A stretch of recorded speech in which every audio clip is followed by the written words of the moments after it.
Okey, kelas pembelajaran yang sebelum ni kita dah tengok berkaitan dengan pemindahan tekanan dalam bentalia. Tapi bahagian pertama tu yang kita tengok adalah dalam satu sistem tertutup. Seperti yang istilahnya tertutup, maksudnya bentalia itu tidak boleh masuk ataupun keluar. Tidak boleh masuk ataupun keluar, iaitu sistem tertutup. Bahagian seterusnya ialah kita bukan lagi belajar tentang sistem tertutup, iaitu sistem di mana ada pengaliran. Pengaliran yang tidak tertutup, yang boleh mengalir.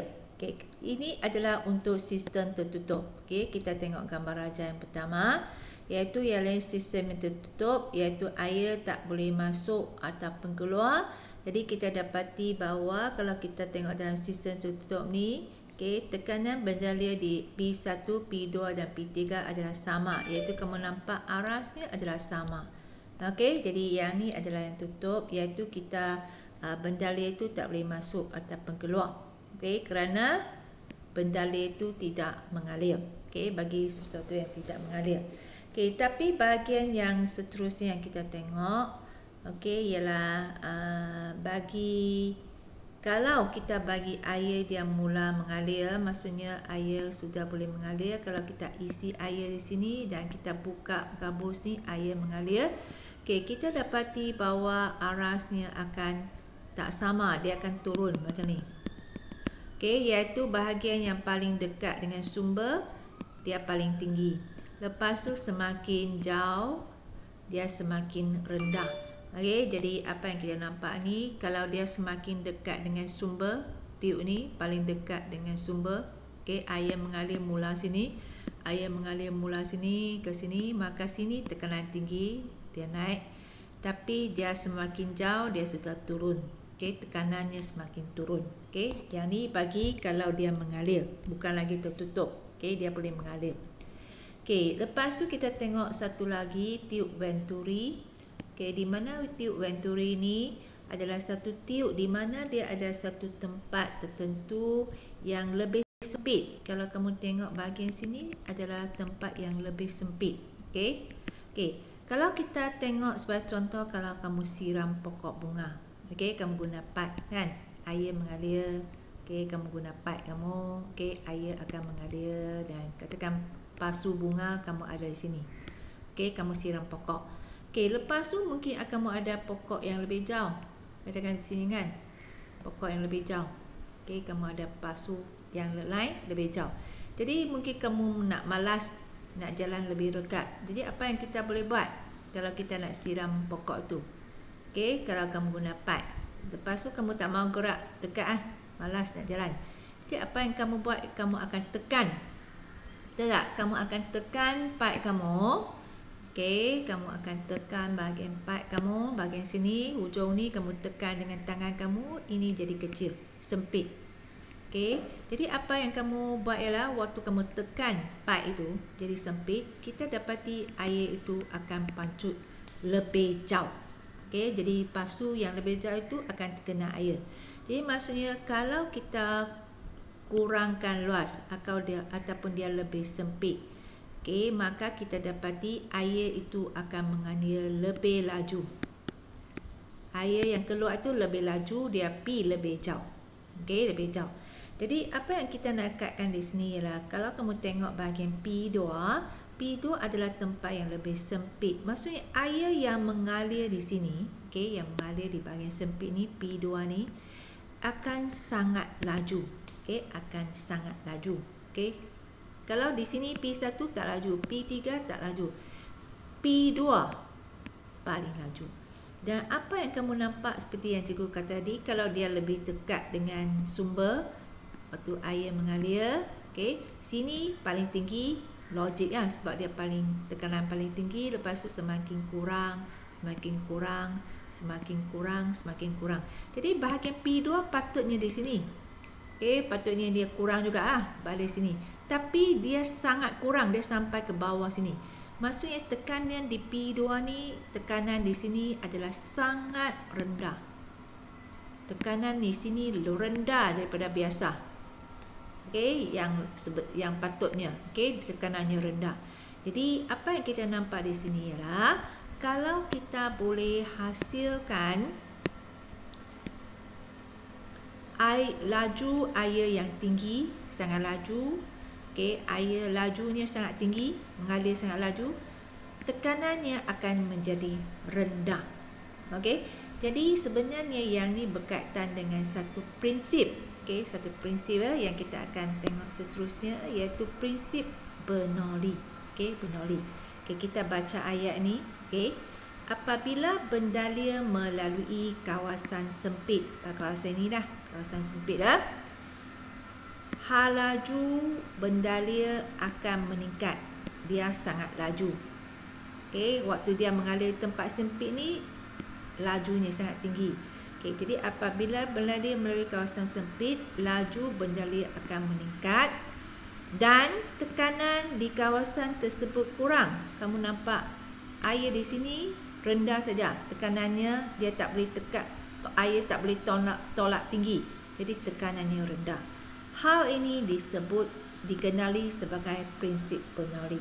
Jadi apa yang kita nak tengok prinsip Bernoulli kemudiannya ialah apa yang dapat bagi prinsip ini ialah kalau laju bertambah, okey, macam tadi sempit laju bertambah, tekanan akan berkurang, terbalik. Okey, jadi ini adalah prinsip Bernoulli. Okey, kita tengok bahagian seterusnya, apakah kegunaan prinsip Bernoulli ini ya? Kenapa kita nak belajar Bernoulli ini ya? Apakah aplikasinya? Okay, kita tengok aplikasi yang pertama, bentuk aerofoil, sayap kapal terbang. Okay, iaitu bagi kapal terbang, ini sayap dia. Bentuk dia adalah sebegini yang kita panggil sebagai aerofoil.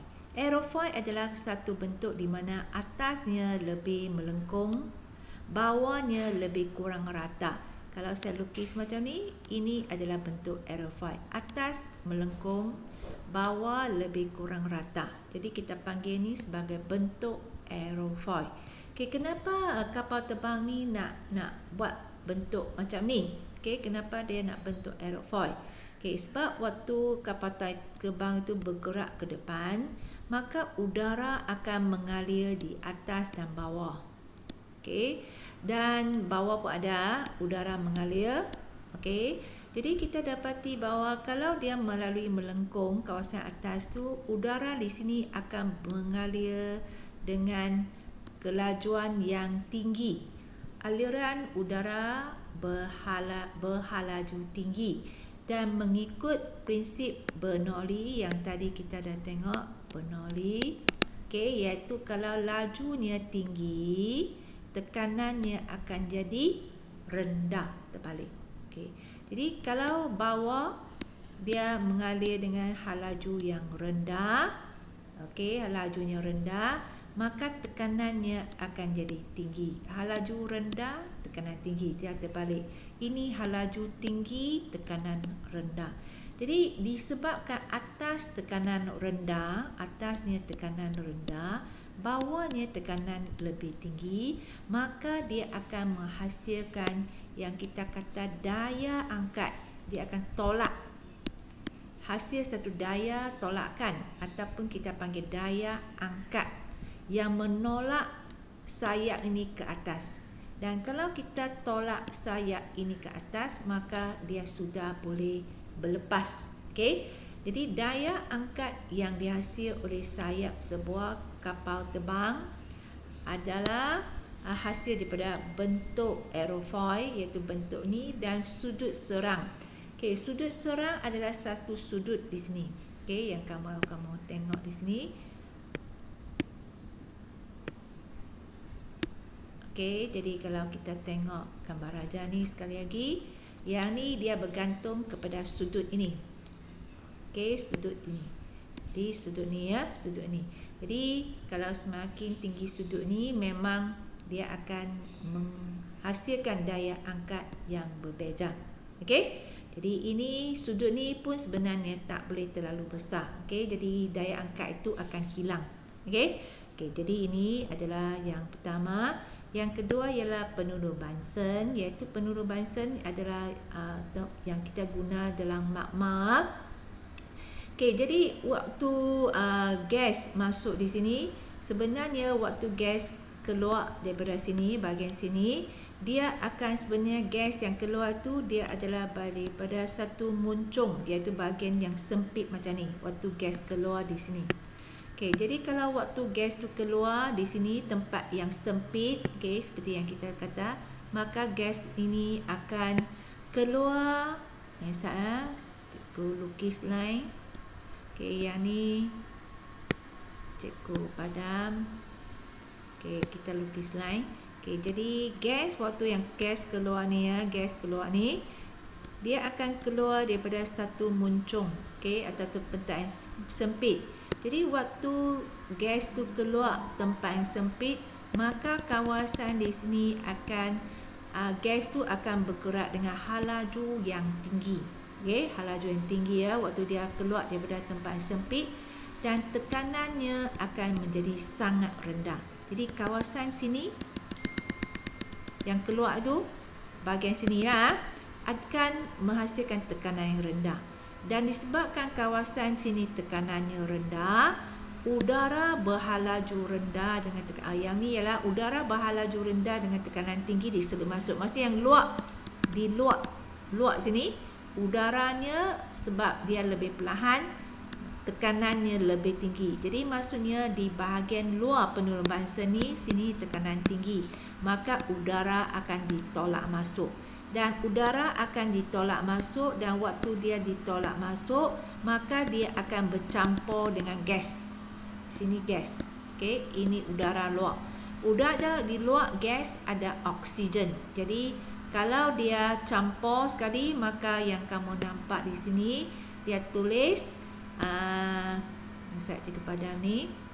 Okey, jadi apa yang kamu nampak di sini dia tulis aliran campuran gas dan udara. Jadi ini gas, okey, gas masuk sini, keluar, dia campur dengan udara, maka dia ada campuran gas dan udara, maka kita boleh hasilkan pembakaran yang lebih lengkap. Jadi kita nampak warna biru lah, nyalaan biru terhasil. Okey, jadi ini ialah untuk kedua. Yang ketiga ialah bahagian helikopter, yang kita boleh nampak kipas yang besar di atas tu.